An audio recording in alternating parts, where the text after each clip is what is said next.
Dr. Elena Martinez had always believed that first contact would involve more fanfare and considerably less paperwork. Instead, she found herself staring at a mountain of incident reports while the most significant xenobiological discovery in human history sat in quarantine 3 levels below, surrounded by enough security protocols to contain a small war. The alien transport had arrived without warning, materializing in the outer sensor range of research station Kepler's edge like a soap bubble made of liquid starlight. No communications, no identification codes, no response to standard hailing frequencies.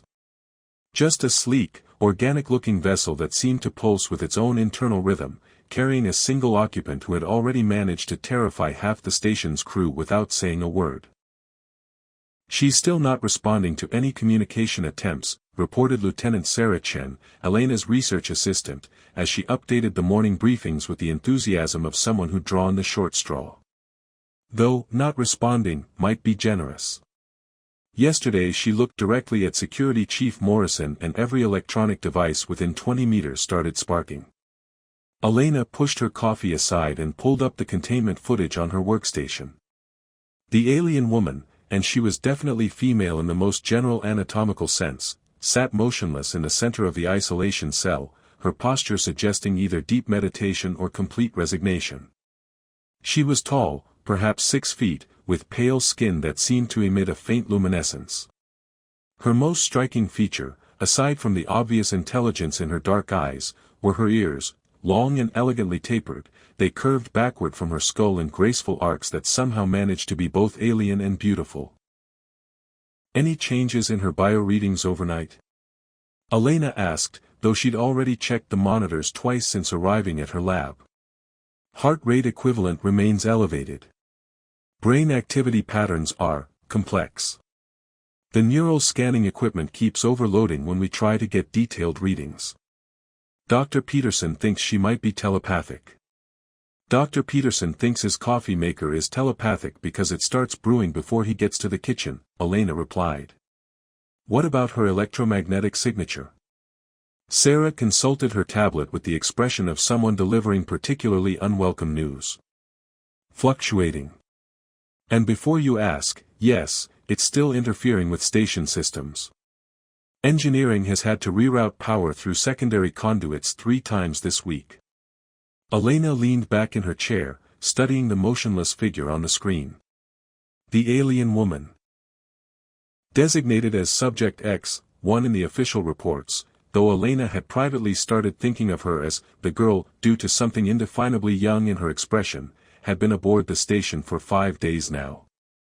5 days of increasingly paranoid security briefings, mounting system failures, and a growing consensus among the administrative staff that their uninvited guest represented a clear and present danger to everyone aboard. "Has she eaten anything yet?" Elena asked. "Negative. We've tried offering various nutritional compounds through the containment system, but she won't touch them. Dr. Kim thinks she might be afraid the food is poisoned. Or she might not recognize it as food at all. Her species could have entirely different nutritional requirements."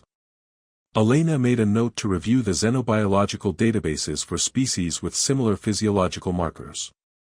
"What about sleep patterns?" "She doesn't seem to sleep, exactly. More like power-down periods where her electromagnetic signature drops to barely detectable levels. It happens for about 3 hours every 26 hours. Elena filed that information away with the dozen other pieces of the puzzle that was their mysterious guest. Every detail suggested a level of biological sophistication that should have been fascinating rather than terrifying, but fear had a way of transforming wonder into paranoia. "Commander Brooks wants to see you in conference room A at 1400 hours, Sarah added, consulting her schedule. "Something about reassessing containment protocols." Elena's stomach sank. Commander Brooks had been making increasingly vocal suggestions about transferring their guest to a military research facility, arguments that were gaining traction as the system failures mounted. Elena had been fighting to maintain scientific oversight of the situation, but her influence was limited when half the station's crew jumped every time the lights flickered. "Any word from the linguistic analysis team?" Elena asked, though she already suspected the answer. They're still working on it, but the electromagnetic interference makes it difficult to record clear audio samples. Plus, she hasn't actually spoken since we brought her aboard. Elena nodded, unsurprised. If she were a lone survivor stranded among potentially hostile aliens, she probably wouldn't be eager to start conversations either. She spent the next few hours reviewing everything they knew about their guest, which wasn't much. The transport vessel had been too badly damaged to provide useful information, and their passenger had offered no explanation for her presence or her destination. Medical scans revealed a humanoid physiology with several intriguing variations. Enhanced neural complexity, modified electromagnetic sensitivity, and cellular structures that suggested remarkable longevity. But none of that explained why her mere presence seemed to disrupt every piece of electronic equipment in her vicinity. At precisely 1400 hours, Elena made her way to conference room A, where she found Commander Brooks waiting with a collection of department heads who looked like they'd rather be anywhere else in the galaxy. Dr. Martinez, Brooks began without preamble, we need to discuss the escalating situation with our guest. Her name is Lyra, Elena said, though she immediately regretted the impulse. She had no idea if that was actually the alien woman's name. It had simply popped into her head during one of her observation sessions, a whisper of sound that might have been coincidence or might have been something else entirely. Excuse me. Brooks's eyebrows climbed toward his hairline. I've been calling her Lyra. It seemed more respectful than Subject X1. Dr. Martinez, with all due respect, our priority here is station security, not respecting the feelings of a potentially hostile alien entity. Elena bit back her first 3 responses, all of which would have involved words that weren't appropriate for official meetings. Commander, with respect, we have no evidence that she's hostile. Disruptive to our technology, yes, but that could be involuntary. Involuntary or not, the disruptions are getting worse. Yesterday she caused a complete power failure in Section C that lasted for 6 hours. If it happens in a critical system, life support, environmental controls, navigation, we could lose the entire station. Elena had to admit he had a point. The electromagnetic disturbances were becoming more frequent and more severe, though she'd noticed they seemed to correlate with the alien woman's emotional state rather than any deliberate action. I'd like to propose an alternative to transferring her off-station, Elena said. Give me direct access. Let me try to establish communication. The silence in the room was profound enough to suggest that everyone was mentally calculating the distance to the nearest escape pod. Absolutely not, Brooks said. You've seen what happens when people get too close to her. Security Chief Morrison is still having episodes of temporary blindness. That happened when Morrison was trying to intimidate her through the containment barrier, Elena pointed out. What if the electromagnetic pulses are defensive responses? What if she's just scared? Scared things can be just as dangerous as hostile things, Dr. Peterson interjected. More dangerous, sometimes, because they're unpredictable. Elena looked around the table at faces that ranged from skeptical to outright alarmed. She realized that fear had already made the decision for them. Not fear of the unknown, but fear of taking responsibility for the unknown. Commander, she said, choosing her words carefully, we're scientists. Our job is to seek understanding, not to make decisions based on fear of what we don't comprehend. This woman, Lyra, represents the most significant discovery in human history. Are we really going to let that opportunity slip away because we're afraid of a few power fluctuations? A few power fluctuations? Brooks's voice rose slightly. Dr. Martinez, yesterday she looked at the main computer core and every screen on the station displayed the same image for 30 seconds, a star map showing a region of space we don't recognize. That's not a malfunction, that's either a warning or a threat.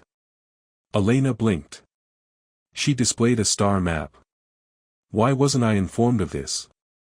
Because you weren't cleared for that information, Brooks replied.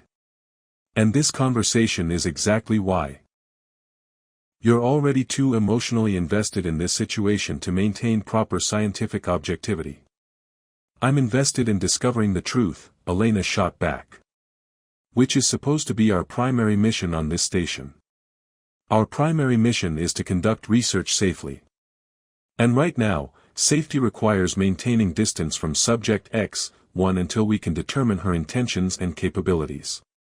Elena felt the familiar frustration of butting heads with institutional inertia. Every instinct she possessed as a xenobiologist was screaming that they were approaching this situation entirely wrong, but she lacked the authority to override security concerns. "Give me 24 hours, she said finally. "Let me review all the data we've collected, including this star map incident. If I can't come up with a compelling argument for direct contact by then, I'll support whatever decision the command staff makes." Brooks considered this, probably calculating the political benefits of appearing reasonable while still maintaining his position. 24 hours, he agreed. "But Dr. Martinez, I want to be clear, if the situation deteriorates further during that time, we're implementing immediate transfer protocols. I won't risk this station for the sake of scientific curiosity." Elena nodded, knowing it was the best compromise she was likely to get. As the meeting dispersed, she remained behind to gather her thoughts and plan her next move. 24 hours to prove that understanding was possible. 24 hours to demonstrate that fear and scientific progress were incompatible. 24 hours to convince a roomful of terrified bureaucrats that the greatest discovery in human history deserved better than a military prison cell. Elena looked out the conference room's viewport at the stars beyond, wondering if somewhere among them, others of Lyra's kind were waiting for news of their missing daughter, sister, or friend. The thought made her more determined than ever to find a way to bridge the gap between two species, even if it meant risking everything she'd worked for. Because if she'd learned anything in her years of studying alien life forms, it was that the most dangerous thing in the universe wasn't the unknown, it was the refusal to try to understand it. Elena spent her first precious hours reviewing every piece of data they'd collected about Lyra, starting with the mysterious star map that had appeared on every screen throughout the station.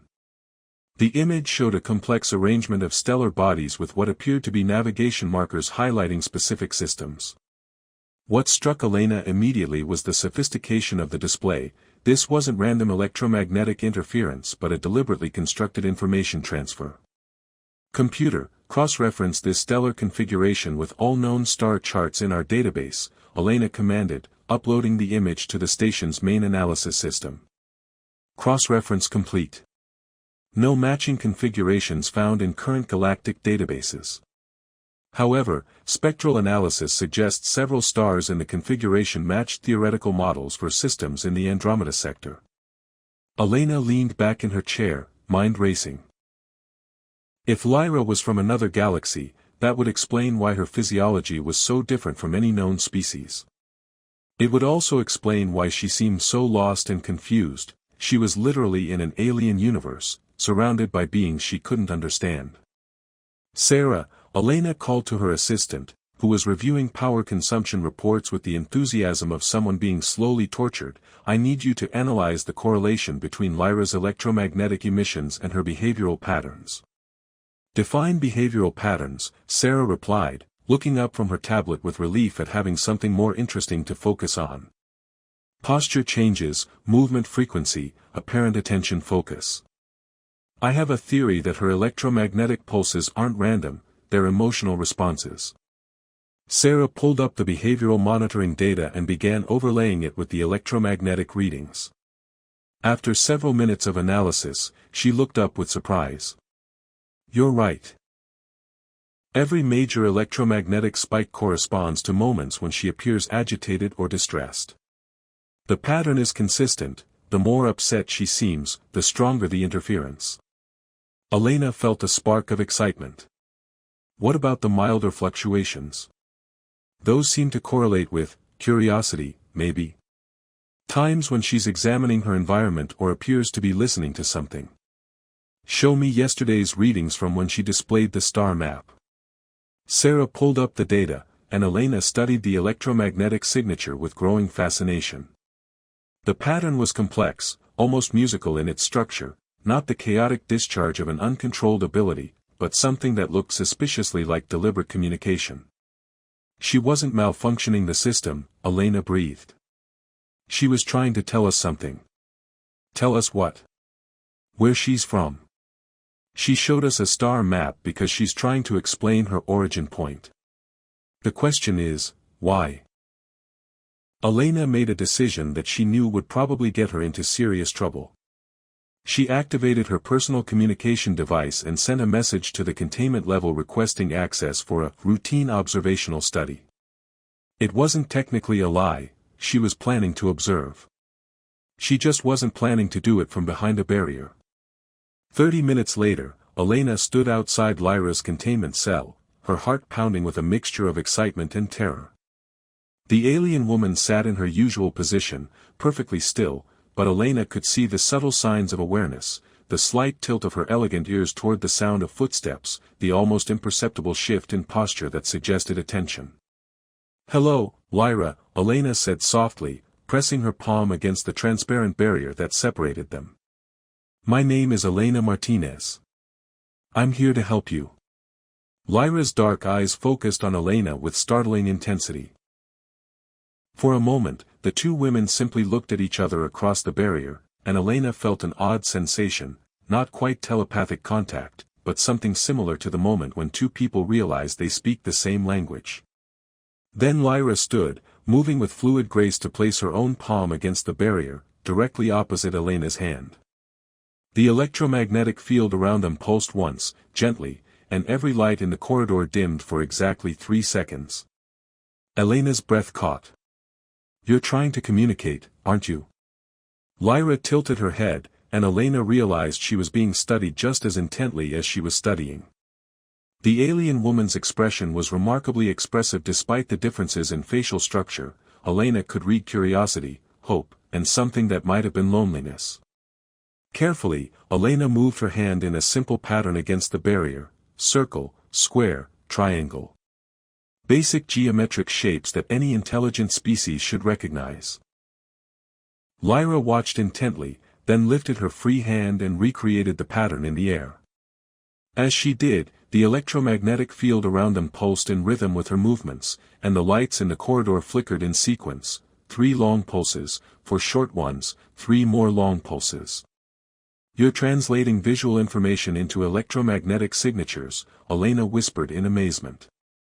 "That's how you communicate, through controlled electromagnetic fields." Lyra's ears twitched forward, and Elena had the distinct impression that she was pleased to finally be understood. The alien woman then began a more complex sequence, her hands moving in intricate patterns while electromagnetic pulses created corresponding light displays throughout the corridor. Elena pulled out her tablet and began recording everything, her xenobiological training kicking in as she tried to identify the underlying structure of what was clearly a sophisticated language system. "Dr. Martinez." The sharp voice of Security Chief Morrison cut through her concentration. "What are you doing here?" Elena turned to find Morrison approaching with 2 security officers, his expression a mixture of anger and alarm. "I'm conducting research, Chief Morrison. Observational study of communication patterns. You're supposed to maintain safe distance from the subject," Morrison replied, his hand moving instinctively toward his weapon. "Step away from the containment barrier." "Chief, I think I'm making a breakthrough. She's trying to communicate with us." "I said step away." The tension in Morrison's voice triggered an immediate response from Lyra. Her electromagnetic field spiked, and every electronic device within 20 meters began sparking and smoking. Emergency lighting activated as the main power grid fluctuated wildly. "She's not attacking," Elena shouted over the sound of failing electronics. "She's scared. Your hostile posture is triggering a defensive response." But Morrison was already calling for backup, his voice carrying the edge of panic that Elena had learned to associate with dangerous escalation. She turned back to Lyra, who had pressed herself against the far wall of the containment cell, her electromagnetic field pulsing erratically with what was clearly distress. "It's okay," Elena said, her voice as calm and soothing as she could manage. "You're safe. No one's going to hurt you." Lyra's eyes fixed on Elena, and for a moment the electromagnetic chaos subsided. Then more security personnel arrived, their heavy footsteps and aggressive postures sending Lyra's defensive systems into overdrive. The corridor plunged into darkness as the power grid finally gave up trying to compensate for the electromagnetic interference. Emergency systems kicked in, bathing everything in red light that made the situation feel even more ominous. Containment breach protocols are now in effect, Morrison announced. All personnel evacuate to safe distance. There's no containment breach. Elena protested. The barrier is still intact. She's not trying to escape, she's trying to communicate. Dr. Martinez, you will accompany us to the safe zone immediately, or I will have you removed by force. Elena looked back at Lyra, who was now huddled in the corner of her cell, her electromagnetic field pulsing weakly with what Elena recognized as despair. The alien woman's eyes met hers through the red-tinted darkness, and Elena saw something that broke her heart, the look of someone who had tried to reach out and been met with fear and hostility. I'm sorry, Elena whispered, hoping somehow that Lyra would understand. I'll be back. I promise. As security escorted Elena away from the containment level, she could hear the electromagnetic pulses growing weaker behind them, not the chaos of defensive panic, but the slow, regular rhythm of someone grieving. Elena had learned 3 crucial things in the past hour. Lyra was definitely intelligent, she was trying to communicate, and she was utterly, desperately lonely. The question now was whether Elena could convince Commander Brooks and the rest of the administrative staff that their dangerous alien threat was actually a lost traveler trying to find her way home. And whether she could do it before fear and bureaucratic paranoia condemned both species to miss the greatest opportunity for understanding in human history. Back in her lab, Elena began composing what might be the most important report of her career, a document that could either bridge 2 civilizations or condemn her to professional obscurity. As she wrote, she couldn't shake the memory of Lyra's eyes in that final moment, intelligent, desperate, and achingly familiar in their expression of hope crushed by misunderstanding. Elena had 47 hours left to prove that sometimes the most dangerous thing you could do was refuse to listen. Elena's report was 17 pages long, meticulously detailed, and the most compelling argument for xenobiological cooperation she'd ever written. It was also, according to Commander Brooks, a fascinating exercise in wishful thinking that ignores basic safety protocols. Commander, the electromagnetic patterns aren't random, Elena insisted, standing before the assembled department heads with her career hanging in the balance. They follow linguistic structures. Complex grammatical relationships that indicate sophisticated cognitive processing. This isn't a weapon system, it's a language. A language that destroys our equipment every time it's spoken, Dr. Peterson pointed out. Even if you're correct about the communication aspect, we still can't safely interact with her. Elena had anticipated this objection. What if we could? What if I told you I found a way to stabilize her electromagnetic field? The room fell silent. Brooks leaned forward in his chair, his expression shifting from dismissive to intensely interested. Explain. Music, Elena said simply. Specifically, classical compositions with complex harmonic structures. When I played Bach's Goldberg variations through the containment system speakers, her electromagnetic output stabilized completely for the duration of the piece. Music? Brooks repeated skeptically. You're suggesting we calm an alien entity with elevator music? Not calm, harmonize. I think her species communicates through electromagnetic resonance, but our technology operates on different frequencies. It's like trying to have a conversation where every word causes feedback through a sound system. But certain musical compositions create harmonic bridges that allow stable electromagnetic interaction. Sarah, who had been quietly reviewing Elena's data, looked up with excitement. The mathematical relationships in Bach's counterpoint do correspond to electromagnetic wave patterns. It's actually brilliant, the music provides a common frequency reference point. Elena felt a surge of hope as she saw several department heads nodding thoughtfully. I'm requesting permission for a controlled communication experiment. 1 hour, with full monitoring, and if there's any sign of instability, we abort immediately. Absolutely not, Morrison interjected. The risk is too great. Yesterday's incident caused 15,000 credits worth of equipment damage. Chief Morrison, Elena said, turning to face him directly, yesterday's incident occurred because armed security personnel approached her with hostile intent. Her electromagnetic spikes correlate directly with perceived threats. Remove the threat, provide harmonic stabilization, and I believe we can establish safe communication protocols. Brooks drummed his fingers on the table, clearly weighing the potential benefits against the obvious risks. Dr. Martinez, even if you're correct about the music stabilization, you're asking me to authorize direct contact with an alien entity whose capabilities we don't understand. Commander, with respect, we'll never understand her capabilities if we don't try to communicate with her. Right now, we're treating first contact like a containment failure instead of the greatest opportunity in human history. Elena could see the debate playing out in Brooks's expression, the cautious administrator warring with the explorer who had volunteered for deep space research in the first place. 1 hour, Brooks said finally. Full monitoring, emergency protocols on standby, and at the first sign of instability, you withdraw immediately. Is that understood? Elena nodded, trying to contain her excitement. Understood, Commander. And Dr. Martinez? If this goes wrong, your research career on this station is over. 3 hours later, Elena found herself back on the containment level, but this time she wasn't alone.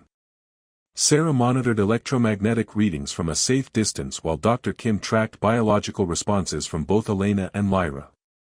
The corridor hummed softly with Bach's Invention No. 1 in C major, and for the first time since Lyra's arrival, all the electronic systems were functioning normally.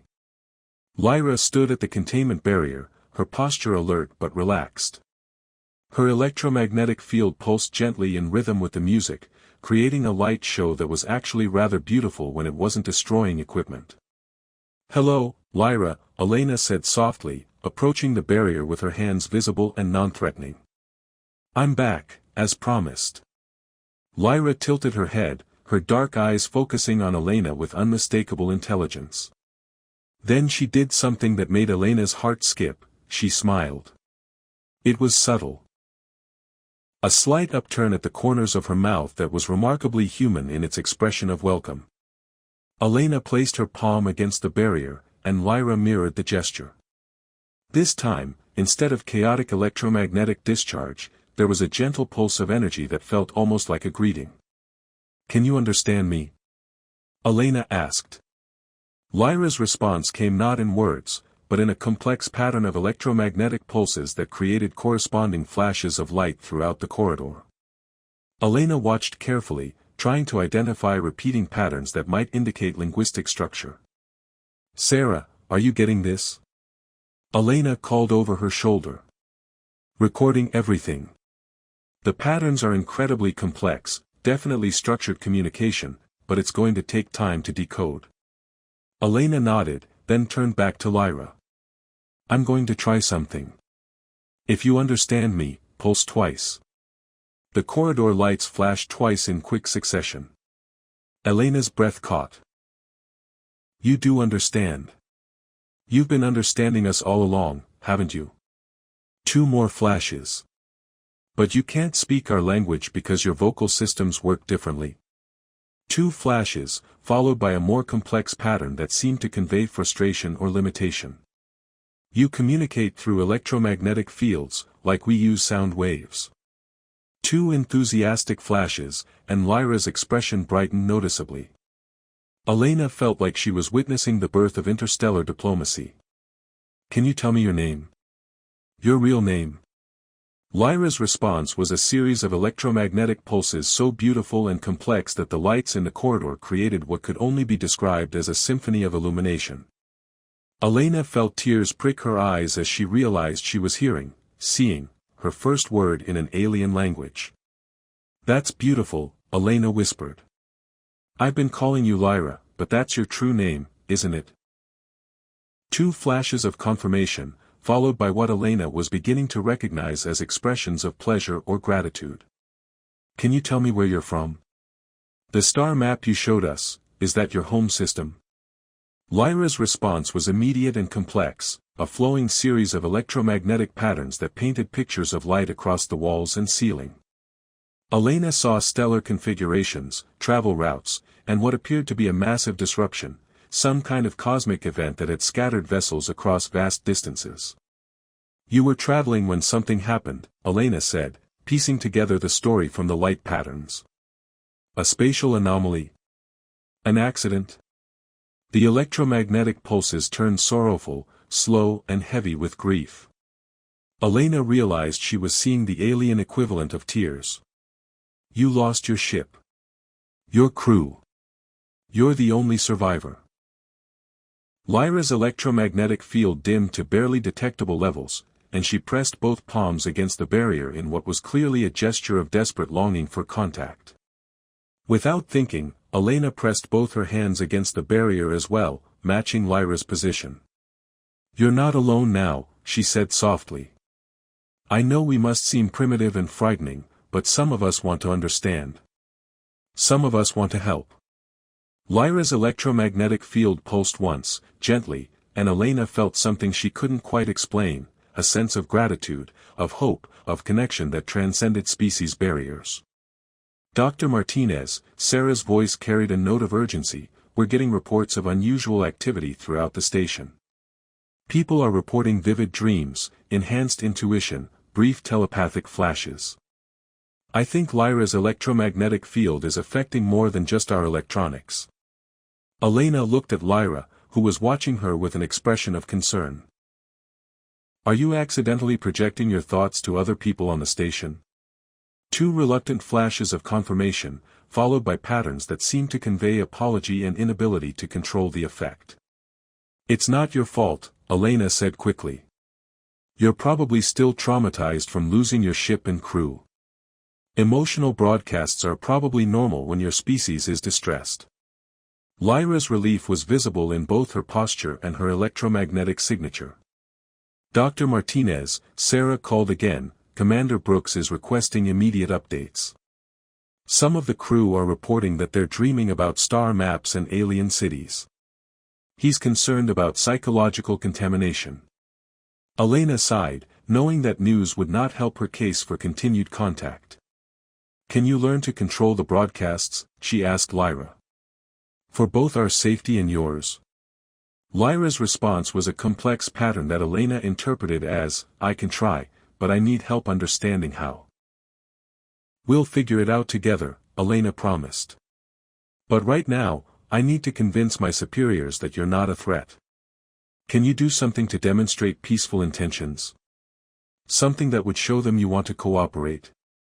Lyra considered this, then moved to the center of her containment cell and sat cross-legged on the floor. Her electromagnetic field began pulsing in a slow, regular rhythm, and Elena watched in fascination as the lights throughout the corridor synchronized with the pattern. But this time, instead of random flashes, the lights began forming recognizable symbols, mathematical equations, atomic diagrams, and finally, schematics for what appeared to be advanced technology. Sarah, are you recording this? Every byte. Elena, these schematics, they're showing us how to build something. Some kind of electromagnetic interface device. Elena's heart raced as she realized what Lyra was offering.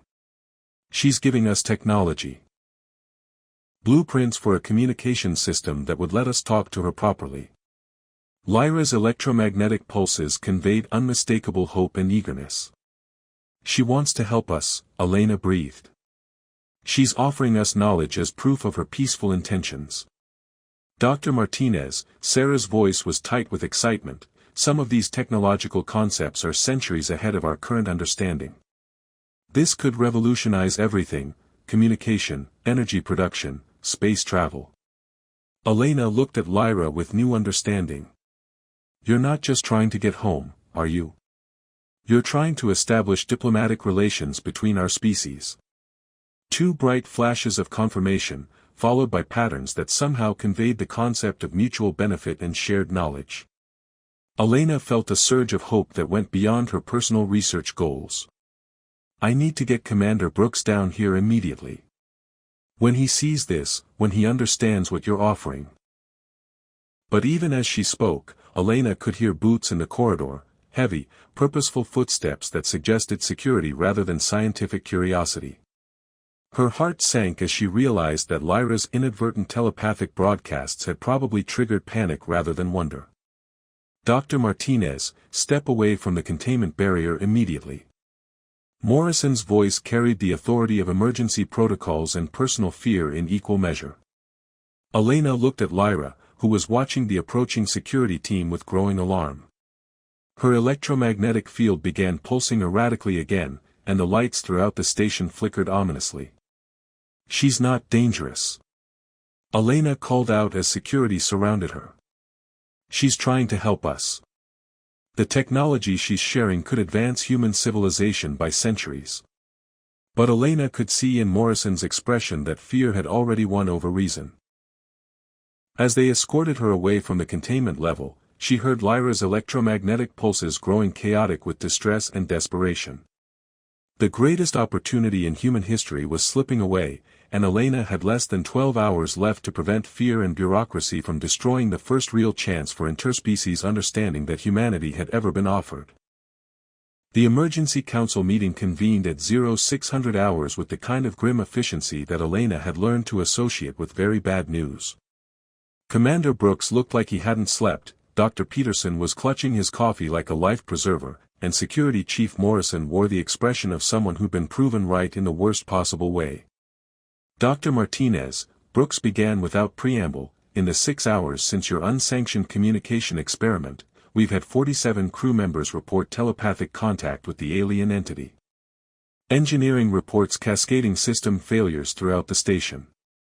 And our overnight communications array picked up signals that appear to be responses to the subject's electromagnetic broadcasts." Elena's heart stopped. "Responses?" "Long-range sensors detect 3 vessels of unknown configuration approaching our position. Estimated arrival time, 18 hours.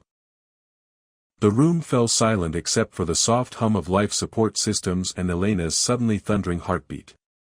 "You think Lyra called for help," Elena said slowly. "I think your peaceful communication has potentially compromised the security of this entire sector," Morrison interjected. "We're looking at a possible invasion scenario triggered by your unauthorized contact with a hostile entity." "She's not hostile." Elena stood, her voice carrying more passion than professional decorum typically allowed. "She's been trying to communicate with us from the beginning. The telepathic broadcasts weren't intentional, she's traumatized and emotionally unstable from losing her crew. And those incoming ships? They're probably her people coming to rescue her. Or coming to destroy us for imprisoning one of their own," Peterson added grimly. Elena looked around the table at faces that had already made their decision. "Commander, before we assume the worst, let me show you what she was trying to give us during yesterday's communication session." She activated the holographic display, showing the technological schematics that Lyra had transmitted through her electromagnetic pulses. The room filled with 3-dimensional blueprints for devices that defied current human understanding of physics. "These are communication interfaces," Elena explained. "Technology that would allow stable, non-destructive electromagnetic interaction between our species. She was offering us a gift, the means to communicate safely." Brooks studied the schematics with the expression of someone trying to decide whether he was looking at salvation or the universe's most elaborate trap. "Even if these designs are genuine," he said finally, "we don't have the technology or time to build them before the incoming vessels arrive. Our immediate concern is station security." "Commander," Elena said desperately, "what if we're wrong? What if those ships are coming to establish diplomatic relations, and instead of greeting them as potential allies, we treat them as enemies? Dr. Martinez, I understand your optimism, but I can't risk the lives of everyone on this station based on the hope that an alien species we don't understand has peaceful intentions." Elena felt everything slipping away, the greatest discovery in human history being reduced to a security threat because fear was easier than understanding. "Let me talk to her," Elena said. "One final communication session. Let me find out who's coming and what they want. If I'm wrong, if there's any indication of hostile intent, I'll support whatever defensive measures you deem necessary. Brooks considered this, weighing scientific curiosity against administrative caution. Dar. Martinez, even if I authorized such communication, how would you prevent the cascading system failures we experienced yesterday? The music worked, Elena replied. Bach's compositions provided harmonic stabilization.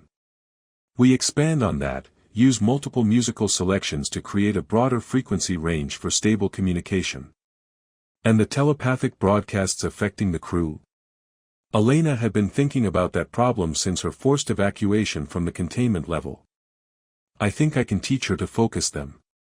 During our brief contact, she demonstrated remarkable control when she was calm and focused. The random broadcasts are emotional overflow, symptoms of distress, not intentional communication. Sarah, who had been quietly reviewing data throughout the meeting, suddenly looked up with excitement. Commander, I've been analyzing the overnight sensor data. The incoming vessels are transmitting the same electromagnetic signatures as our guest. They're definitely her people. Which supports either the rescue scenario or the invasion scenario, Morrison pointed out. But their approach vector is non-aggressive, Sarah continued. They're not coming in fast or trying to avoid detection. Their speed and trajectory suggest a diplomatic approach rather than a military one. Elena seized on this. Commander, everything we've observed about Lyra suggests a highly advanced but essentially peaceful species. She had the power to destroy our entire station from the moment she arrived, but instead she's been trying to communicate. She offered us technology as a gesture of goodwill. Her people are approaching openly rather than attacking. How much more evidence do we need that their intentions are peaceful? Brooks was quiet for a long moment, studying the data displays and the faces around the table.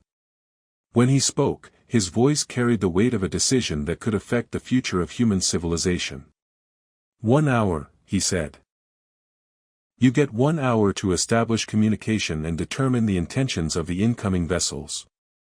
Full monitoring, emergency protocols on standby, and if there's any indication of hostile intent from either our guest or the approaching ships, we implement immediate defensive measures. Elena nodded, trying to contain her relief and excitement. Understood, Commander. And Dr. Martinez? This is humanity's first official diplomatic contact with an alien species. Try not to accidentally start an interstellar war. 2 hours later, Elena stood once again before Lyra's containment cell, but this time the atmosphere was entirely different. The corridor hummed with a carefully orchestrated selection of classical compositions, Bach, Mozart, and Beethoven woven together in harmonic progressions that created stable electromagnetic fields. Dar. Kim monitored both Elena's and Lyra's biological responses, Sarah tracked electromagnetic patterns, and even Commander Brooks was present, watching from a safe distance with barely concealed fascination. Lyra stood at the barrier, her posture alert and hopeful. Her electromagnetic field pulsed gently in rhythm with the music, creating beautiful patterns of light that danced across the walls without disrupting any electronic systems. Hello, Lyra, Elena said, placing her palm against the barrier. We need to talk about your people who are coming. Everyone on this station is very frightened because they don't understand your intentions. Lyra's response came in controlled electromagnetic pulses that Elena was beginning to interpret as emotional undertones. The patterns conveyed understanding, regret, and something that felt like an apology. You didn't mean to frighten us with the telepathic broadcasts, did you? 2 gentle flashes of confirmation, followed by patterns that seemed to express remorse and difficulty controlling emotional overflow.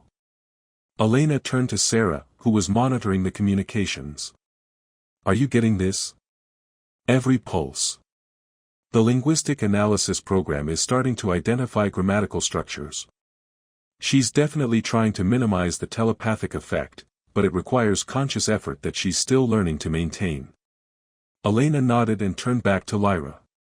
The ships that are coming, they're your people, aren't they? Coming to find you.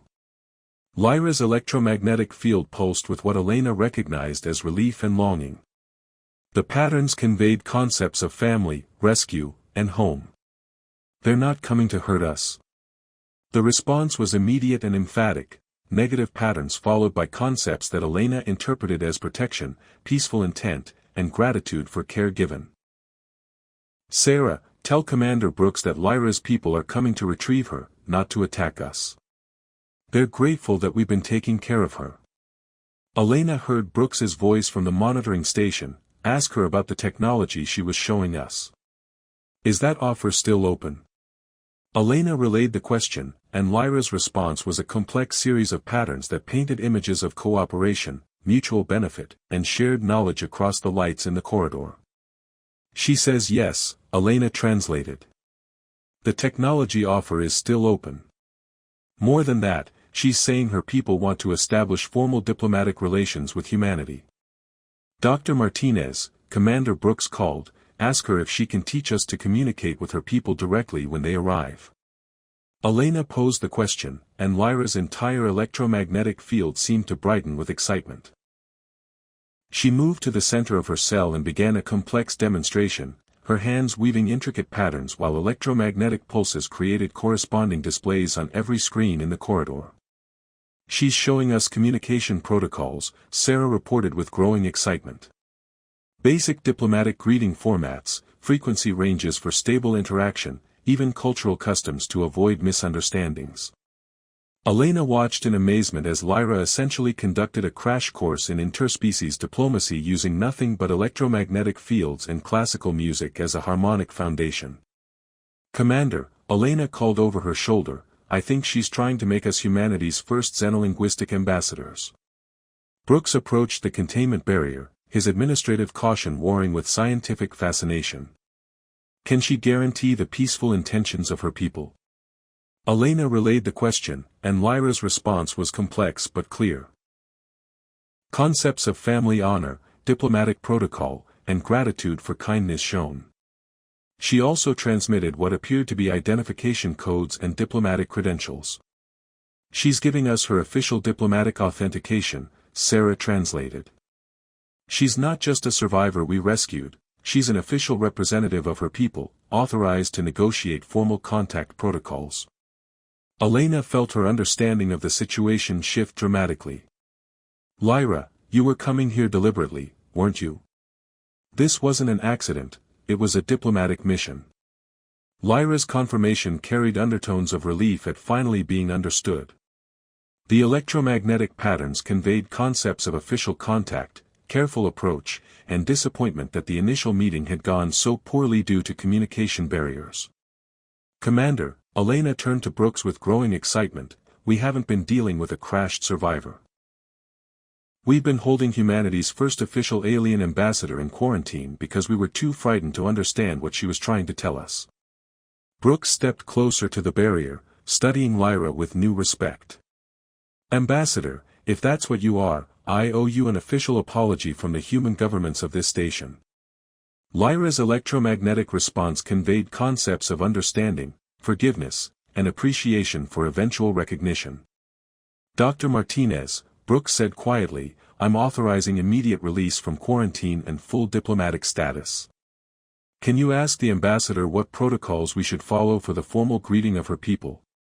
Elena felt tears of relief and wonder as she realized they had just taken humanity's first official step into a larger galactic community. Lyra, she said softly, would you like to teach us how to properly welcome your family home? The patterns of light that danced across the corridor in response were the most beautiful thing Elena had ever seen, electromagnetic poetry expressing joy, gratitude, and the promise of friendship between two species who had finally learned to understand each other. As the containment barrier powered down for the first time since Lyra's arrival, Elena reflected that sometimes the most dangerous thing you could do was assume that different meant hostile. And sometimes the most important discoveries came not from studying alien beings, but from learning to see them as people. Ambassador Lyra stepped through the deactivated barrier and embraced Elena with warmth that transcended species boundaries, while the lights throughout the station pulsed in rhythm with music that now sounded like the harmony of two civilizations learning to sing together.